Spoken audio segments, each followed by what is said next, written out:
Hello students, welcome to my channel. So இந்த வீடியோவில் பார்த்தீங்க அப்படின்னா 9ஆம் வகுப்பு தமிழ் அரையாண்டு பொதுத் தேர்விற்கான மிக மிக முக்கியமான வினாக்கள் தான் பார்க்க போகிறோம்.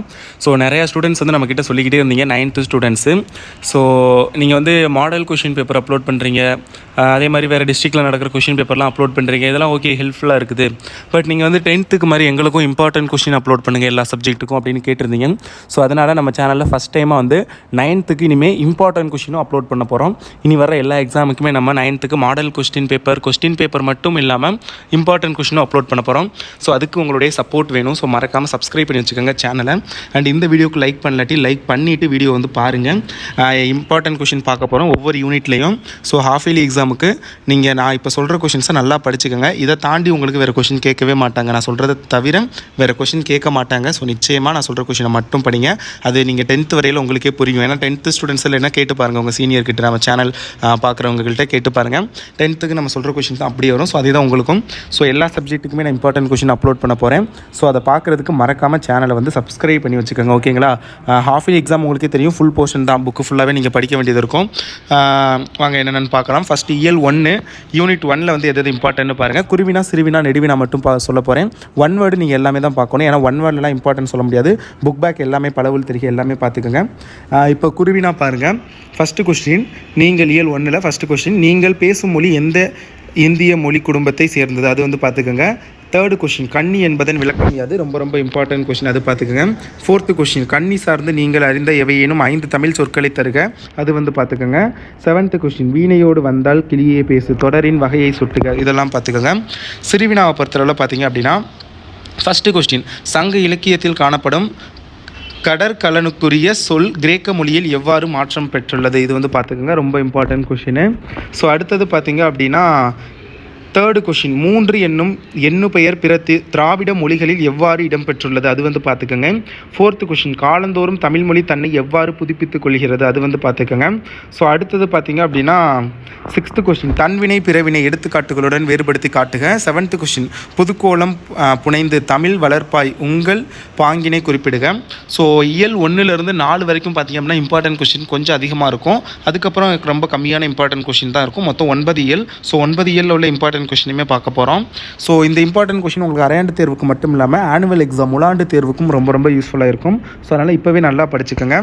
ஸோ அடுத்து பாருங்கள் நெடுவினாவை பொறுத்தளவில் பார்த்தீங்க அப்படின்னா திராவிட மொழிகளின் ஒப்பியல் ஆய்விற்கு தமிழே பெருந்துணையாக இருக்கிறது என்பதை எடுத்துக்காட்டுடன் விவரிக்க. ஃபஸ்ட்டு கொஷின் பார்த்துக்கோங்க. செகண்ட் கொஷினும் பார்த்துக்கோங்க. தூது அனுப்ப தமிழே சிறந்தது என்பதற்கு தமிழ் விடு தூது காட்டும் காரணங்களாக விளக்கி எழுதுக. Second question very very important. So இயல் 1ல் இதெல்லாம் தான் வெரி வெரி இம்பார்ட்டன்ட், குருவினா சிறுவினா நெடுவினா. அடுத்து வாங்க இயல் 2ல் பார்க்கலாம். இயல் 2ல் பாருங்கள். ஃபஸ்ட்டு கொஷின், கூவல் என்று அழைக்கப்படுவது எது? ஸ்டூடெண்ட்ஸ் நான் மறுபடியும் சொல்லிக்கிறேன், குருவினா சிறுவினா நெடுவினா இதை தாண்டி வேறு கேட்க மாட்டாங்க. ஒன் வேர்டு நீங்கள் எல்லாமே படிக்கணும். மனப்பாட பகுதி, திருக்குறள், இதெல்லாம் நீங்கள் எல்லாமே படிக்கணும், ஓகேங்களா? ஸோ அடுத்தது பாருங்கள் தேர்டு கொஷின், உண்டி கொடுத்தோர் உயிர் கொடுத்தாரே குறிப்பு வரைக, ரொம்ப ரொம்ப இம்பார்ட்டண்டான கொஷின். ஸோ அது வந்து பாருங்கள். ஃபோர்த்து கொஷின், நிலையான வானத்தில் தோன்றி மறையும் காட்சிகளுக்கு பெரிய புராணம் எதனை ஒப்பிடுகிறது? ஸோ அது வந்து பாருங்கள். சிறுவினாவை பொறுத்தளவில் பார்த்தீங்க அப்படின்னா அடுத்த தலைமுறைக்கும் தண்ணீர் தேவை, அதற்கு நாம் செய்ய வேண்டியவற்றை எழுதுக, அது பார்த்துக்கோங்க, ஃபஸ்ட்டு கொஷின். ஸோ அடுத்தது பார்த்தீங்க அப்படின்னா சோழர் கால குமிழ் தூம்பு எதற்காக பயன்படுத்தப்பட்டது? ஸோ அது வந்து பார்த்துக்கோங்க, தேர்டு கொஷின். பட்டமரத்தின் வருத்தங்கள் யாவை? ஃபோர்த்து கொஷின் பார்த்துக்கோங்க. அடுத்தது செகண்ட் கொஷின், நெடுவினால செகண்ட் கொஸ்டின், பெரிய புராணம் காட்டும் திருநாட்டு சிறப்பினை தொகுத்து எழுதுக, அது வந்து பார்த்துக்கோங்க. ஸோ அடுத்தது பார்த்திங்க அப்படின்னா தேர்டு கொஷின், தண்ணீர் கதையை கருப்பொருள் குன்றாமல் சுருக்கி எழுதுக, ரொம்ப ரொம்ப இம்பார்ட்டண்டான கொஷின். ஸோ இது வந்து பார்த்துக்கோங்க. ஸோ அடுத்தது பார்த்திங்க அப்படின்னா 3வது யூனிட்டில் எதுன்னு பார்க்கலாம். 3வது யூனிட்டில் பாருங்கள். ஃபஸ்ட்டு கொஸ்டின், நீங்கள் வாழும் பகுதியில் ஏறு தழுவுதல்கள் எவ்வாறெல்லாம் அழைக்கப்படுகிறது, ரொம்ப ரொம்ப இம்பார்ட்டண்டான கொஸ்டின், நிறைய எக்ஸாமில் கேட்டிருக்காங்க. ஸோ இது வந்து பார்த்துக்கோங்க ஸ்டூடெண்ட்ஸ். அப்புறம் புக்கில் உள்ள அந்த இதெல்லாம் பார்த்துக்கோங்க, அந்த மைய கருத்து இதெல்லாம் எழுதுவோம்ல, நயம் பாராட்டுதல், ஸோ அது வந்து பார்த்துக்கோங்க, ரொம்ப இம்பார்ட்டன். அப்புறம் புக்குக்கு பின்னாடி உள்ள டிரான்ஸ்லேஷன் தமிழாக்கம்லாம் பார்த்துக்கோங்க, கேட்பாங்க. ஸோ அடுத்தது பார்த்திங்க அப்படின்னா தேர்டு கொஷின், ஏறு தழுவுதல் நிகழ்விற்கு இலக்கியங்கள் காட்டும் வேறு பெயர்களை குறிப்பிடுக, ரொம்ப ரொம்ப இம்பார்ட்டண்டான கொஷின். ஃபோர்த்து கொஷின், பல மணல் மாற்றுமீன் புது மணல் பரப்புமீன் இடஞ்சுட்டி பொருள் விளக்குக, ரொம்ப ரொம்ப இம்பார்ட்டண்டான கொஷின். ஸோ அடுத்தது 6th கொஷின், ஏறு தழுவுதல் குறித்து தொல்லியல் சான்றுகள் கிடைத்த இடங்களை பட்டியலிடுக. சிறுவினாவை பொறுத்தளவில் பார்த்திங்க அப்படின்னா ஃபஸ்ட்டு வேளாண் உற்பத்தியின் பண்பாட்டு அடையாள நீட்சியை விளக்குக. அது வந்து பார்த்துக்கங்க. அடுத்தது வந்து செகண்ட் கொஸ்டின், ஏறுதழுவுதல் திணைநிலை வாழ்வுடன் எவ்விதம் பிணைந்திருக்கிறது, அது வந்து பார்த்துக்கங்க. ஃபோர்த்து கொஸ்டின், உங்கள் ஊரில் நடைபெற்ற விழா முன்னேற்பாடுகளை இந்திர விழா நிகழ்வுடன் ஒப்பிடுக. இதில் ஃபஸ்ட்டு 2 மட்டும் பார்த்தா கூட போதும், ரெண்டுமே இம்பார்ட்டண்ட்டு. நெடுவினாவை பொறுத்தளவில் இதில் 2மே பார்க்கணும். ஏறுதழுவுதல் தமிழரின் அறச்செயல் என்று போற்றப்படுவதற்கான காரணங்கள் மற்றும் பண்பாட்டு கூறுகளை பேணி பாதுகாக்க நாம் செய்ய வேண்டிய செயல்களை தொகுத்து எழுதுக. 2மே முக்கியம். அதில் ஃபஸ்ட்டு கொஸ்டின் ரொம்ப ரொம்ப இம்பார்ட்டன்ட். ஸோ அடுத்தது பாருங்கள், அடுத்தது திருக்குறள் வந்து இருக்குது உங்களுக்கு. திருக்குறளில் பார்த்தீங்க அப்படின்னா ஃபஸ்ட்டு கொஸ்டின், நிலம் போல யாரிடம் பொறுமை காக்க வேண்டும், ரொம்ப ரொம்ப இம்பார்ட்டன்ட் கொஸ்டின். அடுத்தது வந்து பார்த்திங்க அப்படின்னா ஃபோர்த்து கொஸ்டின், கனவிலும் இனிக்காதது எவர் நட்பு, அது வந்து பார்த்துக்கோங்க, ரொம்ப இம்பார்ட்டண்ட்டு. ஸோ குருவினா வந்து இதுதான். வேறு இதில் வந்து ஓகே, அவ்வளோதான். திருக்குறளில் வேறு கொஷின்ஸ் இல்லை. அடுத்தது வாங்க இயல் 4 பார்க்கலாம். இயல் 4ல் வந்து குருவினா வந்து கூட்டுப்புழுவை எடுத்துக்காட்டு கவிஞர் உணர்த்தும் கருத்துக்களை எழுதுக. ஃபஸ்ட்டு கொஷின் வந்து பாருங்கள். செகண்ட் கொஷின், இணைய வழியில் இயங்கும் மின்னணு இயந்திரங்கள் எவையேனும் 5 குறிப்பிடுக, அது வந்து பார்த்துக்கோங்க. அடுத்தது ஃபோர்த்து கொஷின், செயற்கைக்கோள் ஏவு ஊர்தியில் பொருந்தும் செயலியை பற்றி சிவன் கூறுவது யாது, அது வந்து பார்த்துக்கோங்க. சிறுவினாவை பொறுத்தவரை ஃபஸ்ட்டு கொஷின், என் சமகால தோழர்களே கவிதைகளில் கவிஞர் விடுக்கும் வேண்டுகோள் யாது. அடுத்தது செகண்ட் கொஷின், அறிவையும் உயிரினங்களையும் தொல்காப்பியர் எவ்வாறு தொடர்பு படுத்துகிறார். ஃபோர்த்து கொஸ்டின், மக்களின் வாழ்க்கை தரம் உயர்வதில் செயற்கைக்கோளின் பங்கு யாது, அது பார்த்துக்கோங்க. நெடுவினால் வந்து இந்திய விண்வெளித்துறை பற்றிய செய்திகளை விவரிக்க. செகண்ட் கொஷின் வந்து பாருங்கள். அடுத்தது ஃபிஃப்த்து யூனிட்டில் ஃபஸ்ட்டு கொஸ்டின், தலைவியின் பேச்சில் வெளிப்படுகின்ற பாடுபொருள் யாது. ஃபோர்த்து கொஸ்டின், சாரதா சட்டம் எதற்காக இயற்றப்பட்டது, இது 2யும் பார்த்துக்கோங்க. சிறுவினால் சங்ககால பெண்பார் புலவர்களின் பெயர்களை எழுதுக. ஃபோர்த்து கொஸ்டின், இன்றைய பெண்கல்வி என்னும் தலைப்பில் வில்லுப்பாட்டு வடிவில் பாடல் எழுதுக.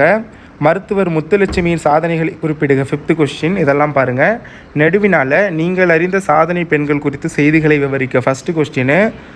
அடுத்தது தேர்டு கொஸ்டின், நூலகம் நூல்கள் ஆகியன குறித்து அண்ணாவின் வானொலி உரையில் வெளிப்படுகின்ற கருத்துக்கள் யாவை, இது பாருங்கள். அடுத்து இயல் 6ல் செகண்ட் கொஸ்டின், நடுகள் என்றால் என்ன பாருங்கள். ஃபஸ்ட்டு கொஸ்டின், செப்பு திருமேனிகன் பற்றி குறிப்பு வரைக. அடுத்தது வந்து ஃபிஃப்த்து கொஸ்டின், இடிகுரல் பெருங்கடல் இலக்கண குறிப்பு தருக. சிக்ஸ்த்து கொஸ்டின், பாலை நிலத்தில் பருந்துகள் பறந்ததன் காரணம் என்ன. சிறுவினாவை பொறுத்தளவில் ஃபஸ்ட்டு கொஸ்டின், முழு உருவச் சிற்பங்கள் புடைப்புச் சிற்பங்கள் இரண்டிற்கும் உள்ள வேறுபாடுகள். செகண்ட் கொஸ்டின், நாயக்கர் கால சிற்பங்களின் நுட்பங்கள் யாவை. தேர்டு கொஸ்டின், ராவண காவியத்தில் இடம்பெற்றுள்ள 2 உமைகளை எடுத்துக்காட்டுக. அடுத்தது வந்து ஃபோர்த்து கொஸ்டின், ஆண்டாளின் கனவு காட்சிகளை எழுதுக. நெடுவினாவை பொறுத்தளவில் ராவண காவியத்தில் உங்களை ஈர்த்த இயற்கை எழில் காட்சிகளை விவரிக்க. தேர்டு கொஸ்டின், இசைக்கு நாடு மொழி இனம் தேவையில்லை என்பதை செய்தி கதையின் மூலமாக விளக்குக. அடுத்த யூனிட்டு அடுத்து திருக்குறள் இருக்குது. திருக்குறளில் எதுனா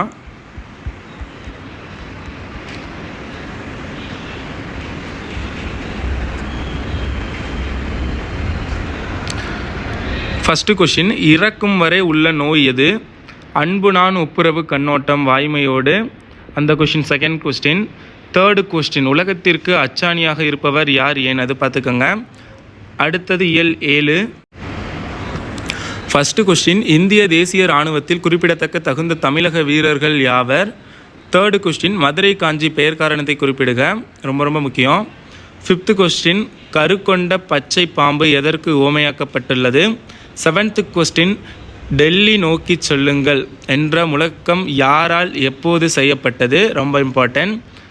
ஸோ அடுத்தது சிறுவினா, டோக்கியோ கேட்டஸ் குறிப்பு வரைக. தேர்டு கொஸ்டின், மாகால் எடுத்த முன்னீர் போல இடஞ்சுட்டி பொருள் விளக்கம் தருக. ஃபோர்த்து கொஸ்டின் வெரி இம்பார்ட்டன்ட், தற்குறி பெற்ற அணியை எடுத்துக்காட்டுடன் விளக்குக. அடுத்தது செவன்த்து கொஸ்டின், பண்பாகு பெயர் தொழிலாகு பெயர் விளக்குக. நெடுவினாவை பொறுத்தளவில் வந்து ஃபஸ்ட்டு கொஸ்டின், இந்திய தேசிய இராணுவத்தின் தூண்களாக திகழ்ந்தவர்கள் தமிழர்கள் என்பதை கட்டுரை வழி நிறுவுக. எங்கள் ஊர் சந்தை என்னும் தலைப்பில் நாளிதழ் செய்தி ஒன்றை எழுதுக, இது மட்டும் பாருங்கள். அடுத்தது 8th யூனிட்டு. பகுத்தறிவு என்றால் என்ன? First question. யசோதர காவியத்தின் பாட்டுத் தலைவர் யார்?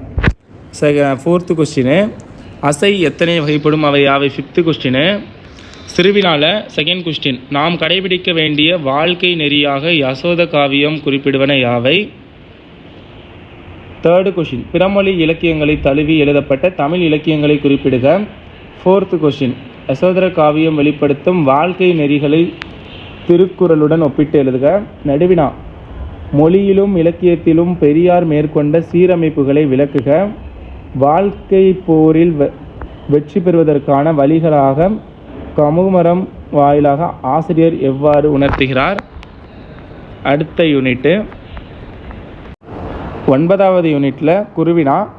தமிழ் சான்றோருக்கும் ஊரோமை சான்றோருக்கும் உள்ள வேறுபாடு யாது? குறுந்தகை பெயர் காரணம் எழுதுக. Third question. சிறுவினால ஃபஸ்ட்டு கொஸ்டின். உலக இலக்கியத்தில் காண இயலாத அரிய கருத்துக்களாக ஆல்பர்ட் குறிப்பிடுவன யாவை? Second question. கோடன் ஆல்ஃபோர்ட் கூறும் 3 இலக்கணங்களை குறிப்பிடுக. Fourth question. மணல் விளையாட்டு என்னும் தலைப்பில் சிறுகவிதை படைக்க. Fifth question. யாமரத்தின் பட்டை உரித்தது எது எதற்காக விளக்குக. Sixth question. உருவக அணியை எடுத்துக்காட்டுடன் விளக்குக. நெடுவினாபுரத்தில் ரெண்டுமே இம்பார்ட்டன்ட் தான். அதில் ஃபஸ்ட்டு தமிழ் இலக்கியங்கள் காட்டும் சான்றாமைக்கு கருத்துக்கள் தனிநாயக அடிகள் வென்றி நிறுவுக. அது பார்த்துக்கோங்க. Second question. தாய்மைக்கு வறட்சி இல்லை, ரொம்ப இம்பார்ட்டன்ட் என்னும் சிறுகதையில் வரும் ஏழைத்தாயின் பத்திரப்படைப்பை விளக்குக. ஸோ இதெல்லாம் Tamil halfly எக்ஸாமுக்கான important questions. So இது போக இந்த மொழிபெயர்க்க, அப்புறம் இந்த மாதிரி சொற்றொடர் உருவாக்குக, அடுத்தது வேறு நயம் பாராட்டுக, இதெல்லாம் பார்த்துக்கோங்க. அப்புறம் கடிதம் கட்டுரை பார்த்துக்கோங்க. ஸோ இதெல்லாம் ரொம்ப இம்பார்ட்டன்ட். சப்ஸ்கிரைப் பண்ணலாட்டி சப்ஸ்கிரைப் பண்ணுங்கள். தேங்க்யூ.